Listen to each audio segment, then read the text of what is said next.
Brought to you by TechnoSpark 20 series smartphones. I'm superhuman.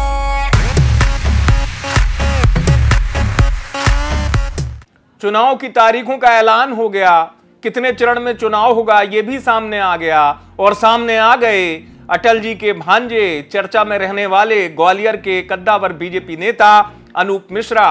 Anoop Mishra इसलिए चर्चा में आए थे बीते दिनों कि अनूप मिश्रा ने कांग्रेस में जाने के संकेत दे दिए थे। हालांकि वो खुद मना कर रहे हैं, वो ये कह रहे हैं कि मैंने तो कभी कहा ही नहीं कि मैं कांग्रेस में जा रहा हूं। जरा सुनिए, जब सवाल किया गया अनूप मिश्रा से तो क्या उनका जवाब था। बीच में कुछ कांग्रेस के लिए भी आपने ऐसा कोई बयान दिया था कि हम कांग्रेस में जाने की कुछ अभी कांग्रेस प्रत्याशियों को घोषित नहीं कर पा रही है। मैंने कोई बयान नहीं दिया। कांग्रेस अभी प्रत्याशियों को घोषित नहीं कर पा रही, क्या कहेंगे आप? ये कांग्रेस की पास प्रत्याशी है ही नहीं, तो वो घोषित क्या करेगा? वो तो आयतित करने की कोशिश कर रही है।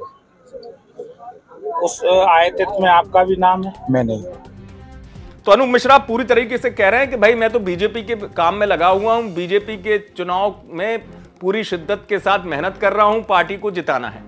अब अनूप मिश्रा से ये सवाल दरअसल हमारे संवाददाता जो है उन्होंने इसलिए पूछा था कि यही अनूप मिश्रा जो हैं बीच में बताया जा रहा था थोड़े नाराज हैं, चूंकि अटल जी के भांजे हैं, पार्टी के पुराने नेता हैं, मध्य प्रदेश सरकार के पूर्व मंत्री भी रहे हैं। इनको लेकर दरअसल चर्चा हर बार इसलिए हो जाती है कि ये बीच में नाराज वाकई में हो जाते हैं और बाद में फिर वो पूरी शिद्दत के साथ बीजेपी के काम में लग जाते हैं। कई बार सवाल भी उठा चुके हैं सरकार पर।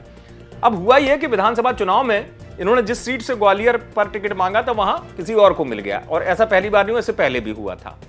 अब यह हुआ कि लोकसभा में कम से कम पार्टी अनूप मिश्रा का ध्यान रखेगी, तो लोकसभा चुनाव की जब टिकट मिलने की बारी आ रही थी तो अनूप मिश्रा का नाम ऐसा लगा कि शायद पार्टी सोचेगी, लेकिन वहां तो कोई और आ गया, वहां पार्टी ने किसी और को ही प्रत्याशी बना दिया। तो फिर संकेत मिलने लगे थे कि अनूप मिश्रा क्या बीजेपी में चले जाएंगे, लेकिन तारीखों के ऐलान के बाद उन्होंने कम से कम ये बड़ा बयान दे दिया है, स्पष्ट कर दिया है कि वो बीजेपी में नहीं जा रहे हैं, और उसकी वजह भी उन्होंने बता दी। वो कह रहे हैं कि हमने कभी कांग्रेस के प्रति अपना रुझान रखा ही नहीं, मेरे मन में तो कभी भाव ही नहीं आया इस तरीके के मैं कांग्रेस में जाऊं। दरअसल ग्वालियर की राजनीति में बीजेपी के कद्दावर चेहरा है अनूप मिश्रा, और काफी अरसे से ये देखा जा रहा है कि पार्टी उनको कब जिम्मेदारी देगी। अनूप मिश्रा पार्टी के लिए महत्वपूर्ण है या नहीं, ये भी चर्चा का विषय रहता है। लोकसभा चुनाव में टिकट ना मिलना और कांग्रेस की तरफ संकेत करना उनको चर्चा में लाया था, हालांकि उन्होंने मना कर दिया है और साफ कर दिया कि बीजेपी के लिए काम करेंगे। ग्वालियर से खबर पहुंचाई सर्वेश पुरोहित ने। आप देखते रहे एमपी तक।